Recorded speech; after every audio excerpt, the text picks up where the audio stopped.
Cinema घर। Gold cinema शहर के सबसे पुराने और फेमस सिनेमा हॉल्स में से एक था। तरुण की वहां क्लीनिंग स्टाफ में नाइट शिफ्ट में ड्यूटी लग गई थी। सब कुछ अच्छा होते हुए भी उसे वहां की कुछ बातें बेहद अजीब लगती थीं। नाइट शिफ्ट की ड्यूटी के लिए वो एक इकलौता स्टाफ ही अपॉइंट हुआ था, और तो और उस शिफ्ट में रात में ज्यादा काम भी नहीं था। इसके बावजूद उसे ट्रिपल सैलरी मिल रही थी। इसलिए ज्यादा ना सोचकर उसने अच्छे पैसों के चलते उस नौकरी को ज्वाइन कर लिया। वहां हॉल में काम करते हुए उसे जब 1 महीना हुआ तो 11:30 बजे के लास्ट शो के बाद उसका एक रूटीन बन चुका था। लास्ट शो खत्म होते ही टेक ऑपरेटर से कहकर वो पिछली मूवी रिप्ले करवाकर उसे अकेला हॉल में बैठकर देखा करता था, और साथ ही वो उस हॉल की सफाई भी कर देता था। लेकिन अपनी नाइट शिफ्ट के पहले दिन से ही तरुण के साथ अजीब इंसिडेंट्स हो रहे थे। कभी फिल्म के चलते चलते बीच में किसी की चीख सुनाई पड़ती थी, तो कभी अचानक ही आगे की सीट्स अपने आप रिक्लाइन हो जाती थीं।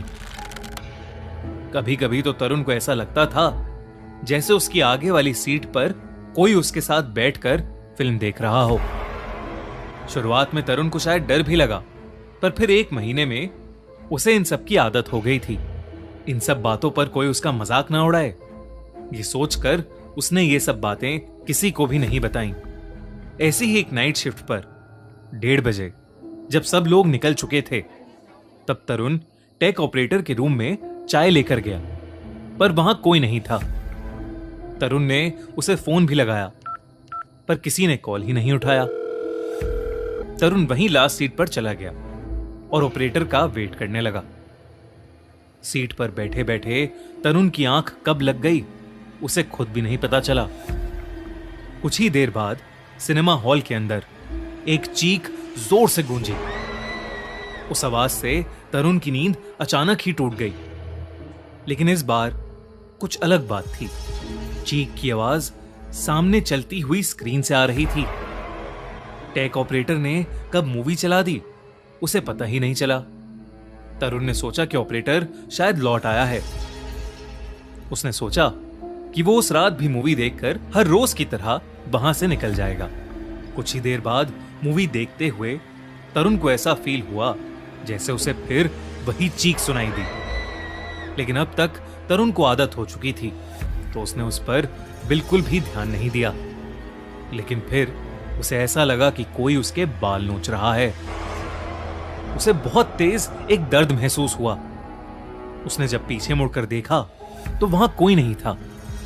तरुण को ये थोड़ा अजीब लगा। वो फिर से स्क्रीन की तरफ मुड़ा तो उसे फ्रंट सीट पर कोई बैठा हुआ दिखा, और अचानक से फिल्म स्क्रीन बंद हो गई। ये देखते ही तरुण ने उस फ्रंट सीट वाले को कई बार आवाज लगाई, पर उस आदमी ने कोई जवाब नहीं दिया। तरुण उसके कंधे को थपथपाने लगा, लेकिन जैसे ही तरुण ने उसे छुआ, उसका हाथ उस आदमी के आर पार हो गया। तरुण घबरा गया। तभी वो आदमी मुड़ा और तरुण की चीख निकल पड़ी। उस आदमी का चेहरा जला पड़ा था और वो बहुत ही ज्यादा डरावना लग रहा था। तरुण डर के मारे उठ खड़ा हुआ। वो उस हॉल से जल्द निकलना चाहता था, लेकिन उसके पैर मानो एक ही जगह जम गए थे। उसने अपने पैरों की तरफ देखा तो उसके होश उड़ गए। हॉल के सीट्स के नीचे से रेंगते हुए हाथों ने उसके पैरों को जकड़ रखा था। वहीं उसके सर के ऊपर कई अजीब से दिखने वाले लोग उसके सर के बाल चबा रहे थे। जो चीखें तरुण को अक्सर सुनाई देती थीं, अब वो वापस उस हॉल में गूंजने लगी थीं। उसे ऐसा लग रहा था कि जैसे वो सारी चीखें उसी की तरफ आ रही हैं। तरुण सुन्न पड़ गया था और उसके बुरी तरह पसीने छूटने लगे। उसे कुछ समझ नहीं आ रहा था कि उसके साथ क्या हो रहा है और क्यों हो रहा है। देखते ही देखते तरुण को उस हॉल में कई सारे लोग दिखने लगे। सब के सब वैसे ही भयानक लग रहे थे जैसे उसके आगे बैठा वो आदमी। वो सब लोग तरुण की तरफ बढ़ने लगे और उसके शरीर के अलग अलग हिस्सों को नोचने लगे। तरुण कुछ भी नहीं कर पा रहा था, बस वो अपनी आंखें बंद करके जोर जोर से मदद के लिए चीखे जा रहा था। तभी अचानक किसी ने उसका नाम पुकारा। तरुण ने आंखें खोली तो उसके सामने हॉल का टेक ऑपरेटर खड़ा था। आसपास सब कुछ नॉर्मल था। वो सारे लोग जो तरुण को दिख रहे थे वो अब गायब थे।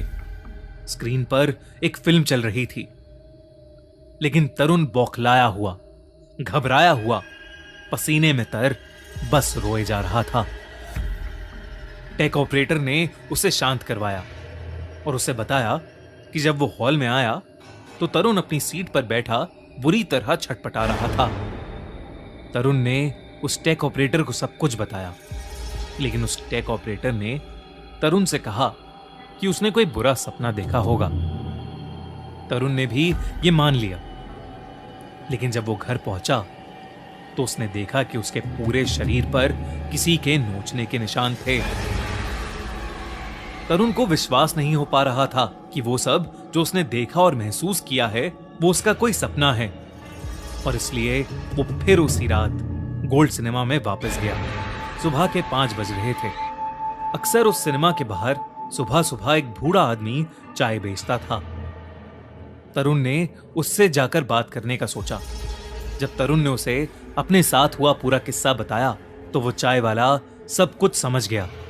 उसने तरुण को बताया कि कुछ साल पहले उस हॉल में करीब 30-40 लोग रात का एक शो देख रहे थे और अचानक उस रात हॉल में आग लग गई थी, जिसकी वजह से सब लोग मारे गए। तब से माना जाता है उन लोगों की आत्माएं उसी हॉल में भटक रही हैं। कई लोग जो तरुण से पहले ड्यूटी करने आए वो इसी चक्कर में नौकरी छोड़कर चले गए। तरुण ये सुनते ही हैरान पड़ गया और उसने भी वो नौकरी छोड़ दी। तरुण को लगा कि उस रात वो मौत के मुंह से बाल बाल बचा, लेकिन अपने साथ हुई इस दिल दहला देने वाली घटना को वो शायद ही कभी भूल पाएगा।